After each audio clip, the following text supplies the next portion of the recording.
Merhaba, ben Berivan Okka. Ben Halil Okka. İki Okka olarak karşınızdayız. Bildiğiniz gibi kırsalda tam zamanlı yaşamakla ilgili bir yolculuğa başladık. Bu yolculukta arsa satın alma bizim için önemli bir durak. Bu konularla ilgili hiçbir tecrübemiz yoktu. O yüzden ilk başlarda biraz zorlandık. İşin içine girince de bilmediğimiz teknik terimler bizim kafamızı karıştırmaya başladı. Kulaktan dolma bilgilerle yatırım yapmak, hayal kurmak bize doğru gelmiyor.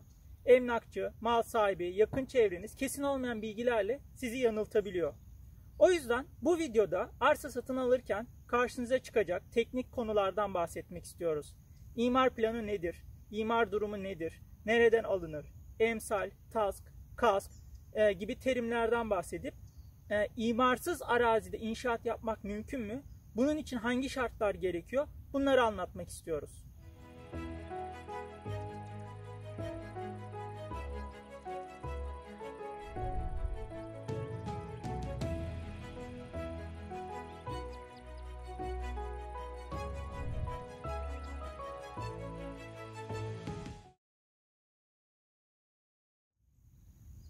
İmar planı, belediyenin kendi bölgesindeki ulaşım, altyapı, yerleşim alanları, genişleme yönü, yapı yoğunluğu, yeşil alan, park gibi ihtiyaçlarına yönelik oluşturduğu plan olarak özetleyebiliriz. İmar planı bölgedeki nüfus artışı veya başka ihtiyaçlar göz önüne alınarak aslında oluşturuluyor. Dolayısıyla dönem dönem yine yeni ihtiyaçlar doğdukça genişletiliyor ya da değiştirilebiliyor. İmar durumu ise İmar planı ve imar yönetmeliğine göre bir arsanın hangi şartlarda ve nasıl kullanılacağını gösteren detaylı belgedir. İmar durumunu iki bölümde aslında değerlendirmekte fayda var. Bunlardan birincisi kullanım amacını kapsıyor. Yani ilan sitelerinde bizim gördüğümüz imar durumu kısmı olarak burayı söyleyebiliriz. Konut, ticari, sanayi, turizm, sağlık, tarla, bağ bahçe, muhtelif gibi sınıflandırmalar var. Bunlar belirlenen vasıf neyse kullanım amacının bunun dışına çıkması maalesef ki mümkün değil. Yani fabrika kurmak için sanayi imarlı olan bir araziye bakmanız gerekiyor. Yine eğer otel, bungalov yapmak istiyorsanız turizm imarlı bir arazi olması gerekiyor. Bu sınıflandırmanın asıl sebebi de aslında çok mantıklı. Bölgedeki su, elektrik, arıtma tesisi gibi altyapı yatırımları uzun vadeli olarak buradaki durumlar göz önüne alınarak aslında planlanıyor. İmar durumunun ikinci bölümü ise inşaat detayları olarak söylenebilir. İmarlı bir arsanız varsa burada ev, villa, fabrika, otel gibi yapılar yapabiliyorsunuz. Ancak yapılacak olan inşaatın tüm detayları ve sınırları bu belgede belirlenmiş durumda. Yani toplam inşaat alanınız, bina yüksekliğiniz, inşaatın nerede, nasıl konumlanacağı ile ilgili detaylar burada net olarak belirtilmiş durumda. İmar durumu arsaya göre farklılık gösterdiği için sizin belgeyi elinize aldığınızda onu kolayca anlayabiliyor ve değerlendirebiliyor olmanız lazım. Bu değerlendirme için de belgedeki teknik terimleri bilmeniz önemli. Bu sebepten bu belgede yer alan terimleri açıklamak bizce sizin için faydalı olacaktır. Bu teknik terimlerden ilki emsal ya da farklı bir ifadeyle kat. Kat alanı katsayısı olarak geçiyor. Arsanın içine yapılacak olan toplam inşaat alanının arsa metrekaresine oranı olarak söylenebilir. Mesela 1000 metrekare arsanın içinde emsaliniz 0,4 ise toplam inşaat alanınız 400 metrekareyi geçemez demek. Buradaki 0,4 yerine farklı ifadeler de kullanılıyor. %40 imarlı ya da %20 imarlı gibi söylenen ifadeler de emsale tekabül etmekte.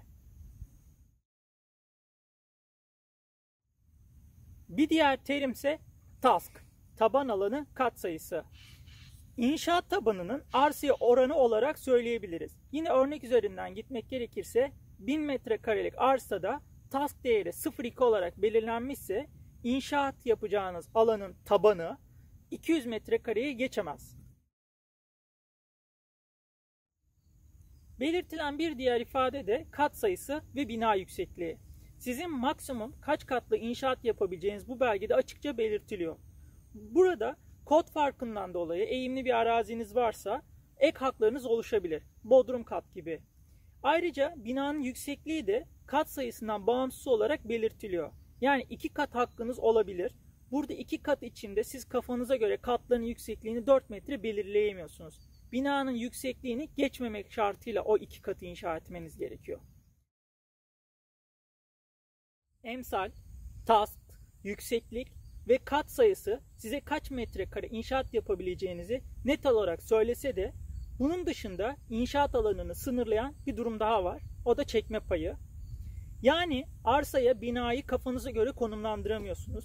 Yol cephesinden, komşu parsellerden belirli oranlarda çekme yapmanız gerekiyor. Yani boşluk bırakmanız gerekiyor. Bu boşlukları kenarlardan bıraktıktan sonra inşaat yapabileceğiniz alan belirlenmiş oluyor.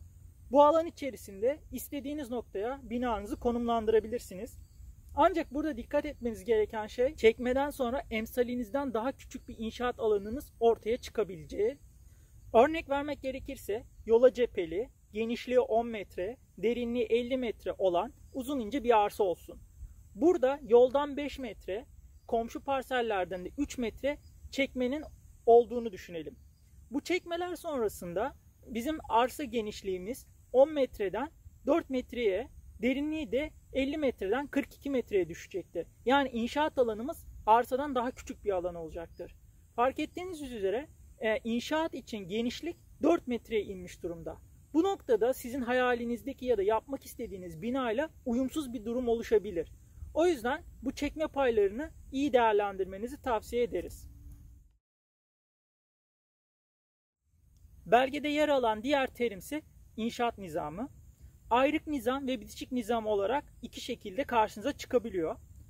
Yan tarafınızdaki parsellerde eğer bir bina varsa ya da kendi parseliniz içinde bir bina varsa sizin inşaat yapacağınız binanın bu binalarla bitişik ya da ayrık olma durumunu belirten ifade bu.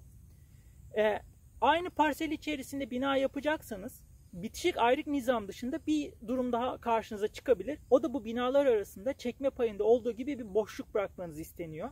Mesela bizim bölgede eğer arsa içerisinde 2 tane bina yapacaksanız bu binalar arasında 10 metre boşluk olması gerekiyor. Buna da dikkat etmenizi tavsiye ederiz. Bulunduğunuz bölgeye ya da arsanızın konumuna göre bu anlattığımız terimler dışında başka ek şartlarla da karşılaşmanız mümkün. Biraz da bunlardan bahsetmek istiyoruz. Binanızın büyüklüğü, orada yaşayacak insan sayısına göre ve çevre şartları göz önünde bulundurarak yeterli sayıda otopark alanı yoksa otopark alanı ayırmanız ya da yeşil alan ayırmanız bu belge içerisinde size belirtiliyor olabilir.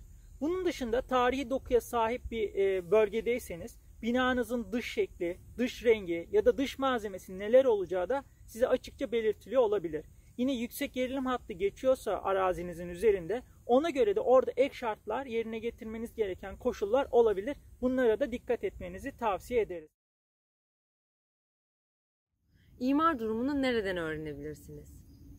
Bağlı bulunduğunuz belediyenin İmar ve Şehircilik Müdürlüğü'nden veya varsa yine belediyenin web sitesinden online olarak erişebilirsiniz. Bilgileri sözlü olarak öğrenmeniz mümkün. Ancak resmi belge olarak almak isterseniz arsa sahibi veya arsa sahibinin vekalet verdiği kişinin yazılı dilekçe başvurusu ile bu bilgileri alması gerekiyor. Başvuruyu yaptıktan yaklaşık 15-20 gün içerisinde de bu kişilere geri dönüş yapılmış oluyor. İmar durumunun geçerliliği ne kadar? Belgenin 1 yıl geçerliliği var ama imar planının değişme ihtimali olduğu için inşaat ruhsatı almadan belgeyi güncellemekte fayda var.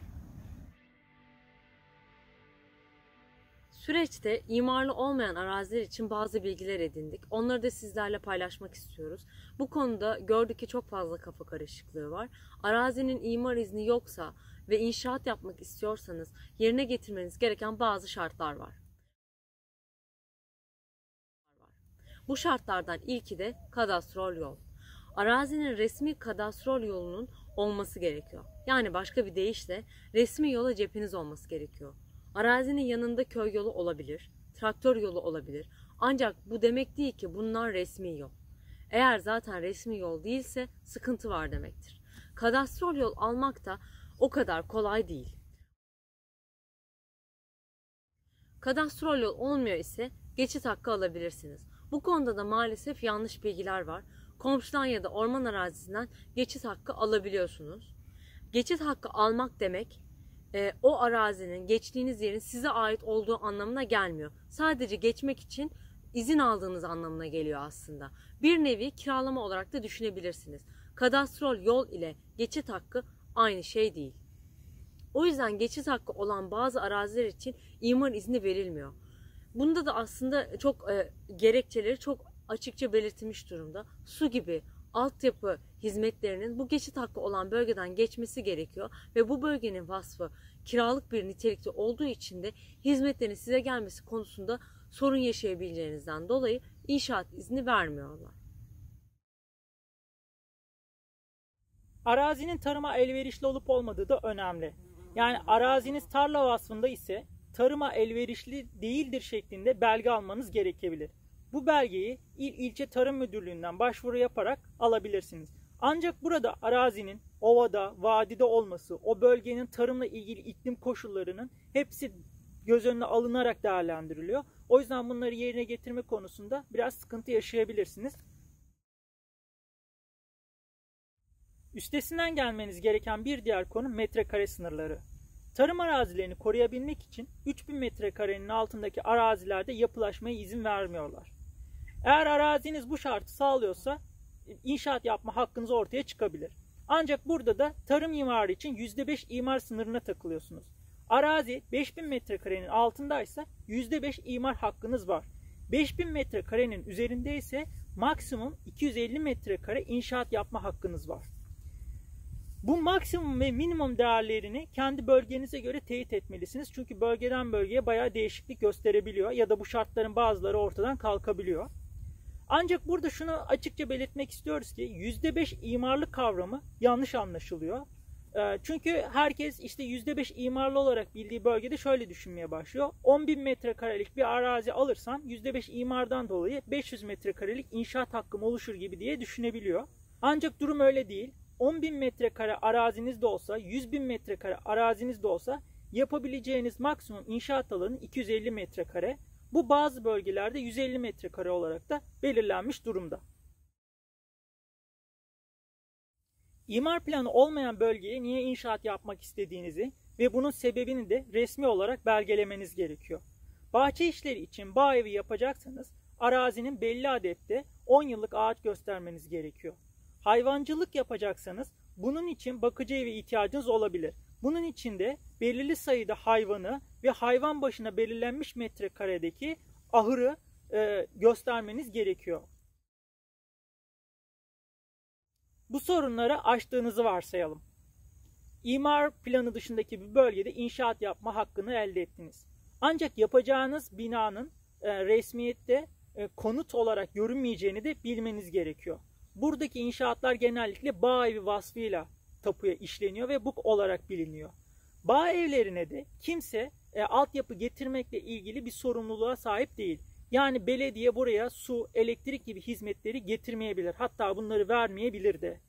Bu sorunları kendiniz çözebileceğinizi düşünebilirsiniz. İşte elektriği güneş enerjisiyle hallederim, suyu da sondaj yaparak çözerim gibi diye düşünebilirsiniz. Bu konuda da yine aklınızda bulunsun. Her yerde sondaj yapmanıza izin verilmiyor. Bunun için de belirli şartlar var. Onları yerine getirerek bu sondaj kuyularını açabiliyorsunuz. Kısacası imar planı dışında 10.000 metrekarelik bir bahçe alıp bunun içine villa, konut ya da hayal ettiğiniz başka yapıları yapabileceğinizi düşünebilirsiniz. Ancak bunun çok kolay olmadığını, hatta yanlış yolda olduğunuzu söyleyebiliriz. Hisseli tapu ile ilgili de ek bazı bilgiler paylaşmak istiyoruz. Hisseli arsaya inşaat yapabilirsiniz ve evin tapusu kendi adınıza da alabilirsiniz. Burada hiçbir sorun yok. Ancak arsanın genel kullanım konusunda diğer hissedar ya da varsa diğer hissedarlarla ortak olduğunuzu unutmayın. Yani bahçe duvarı, ağaç vesaire konuların hepsinde izin almanız gerekebilir. Bu durum biraz sıkıntılı olabilir, aklınızda bulunsun. Hisseli olan arsaları ayırmak isteyebilirsiniz. Ancak bu konuda da bazı aranan şartlar var. Arsanın boyutu için belirlenmiş bir metrekare olabilir. Bu metrekarenin üstü şart olarak aranabilir. Ya da arsanın yola 40 metre cephesi olması gerekebilir. Arsa konusunda bu eksik bilgiler veya kafa karışıklıkları yüzünden çok fazla spekülasyonlar oluyor. Bu bölge imarı açılacak belediyenin imar genişleme planları arasında gibi söylentilere asla ama asla itibar etmeyin. Bu genişleme için bir sürü belirlenmiş şart var. Bu şartlar belki yerine gelmeyeceğini de düşünürsek ileri vadeli olarak plan yapmak çok doğru olmayabilir. Bunların hepsini lütfen göz önünde bulundurun. Toparlamak gerekirse arsa satın almadan önce bu bilgileri bilmeniz önemli. Hayalinizdeki arsayı bulduktan sonra da mutlaka bu bilgiler ışığında tekrar değerlendirin ve gözden geçirin. Biz arsa satın alırken bu bilgiler bize faydalı oldu. Umarım sizin için de faydalı olur. Bir sonraki videoda arsa satın alma sırasında nelere dikkat etmelisiniz? Bu konulardan bahsetmeye çalışacağız. Bizi takipte kalın, hoşça kalın diyorum. Hoşça kalın.